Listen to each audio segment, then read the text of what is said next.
PSM Makassar kehilangan 3 pilar hadapi Haiphong di AFC Cup 2023. Sebelum kita lanjut, mohon subscribe channel ini. Mari kita gaspol. Media Officer PSM Makassar, Sulaiman Abdul Karim, mengatakan skuad PSM Makassar telah bertolak ke Vietnam pada hari ini, Selasa pagi, 19 September 2023.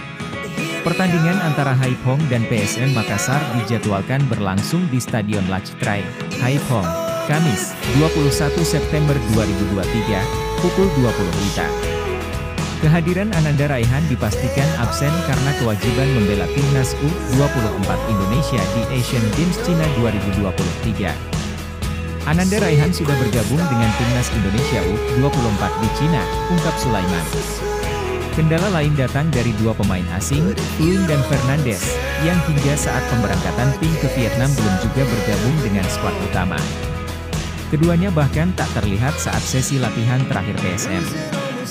Saat ditanya mengenai status kedua pemain tersebut, Sulaiman yang akrab disapa Sule, memilih untuk tidak memberikan komentar.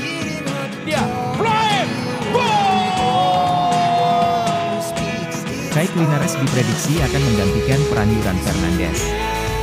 Pengamat sepak bola Budiarjo Khalid mengatakan, Kaik Linares memiliki peluang lebih tampil membela PSM Makassar di AFC Cup. Semua pemain punya peluang yang sama membela PSM Makassar, ujar Budiarjo Khalid. Meskipun Kaik belum tampil di Liga 1, namun ia diharapkan dapat menutup kekurangan yang ditinggal Yuran Fernandes. Jika Kaik ingin dapat kepercayaan dari Bernardo Tavares, dia harus membuktikan kekuatannya. Sebab, peluang dari Kaik sangatlah besar membela PSM Makassar. Diharapkan pelatih Bernardo Tavares bisa meracik timnya seperti kala menghadapi Barito Putra yang ditinggal pemain intinya.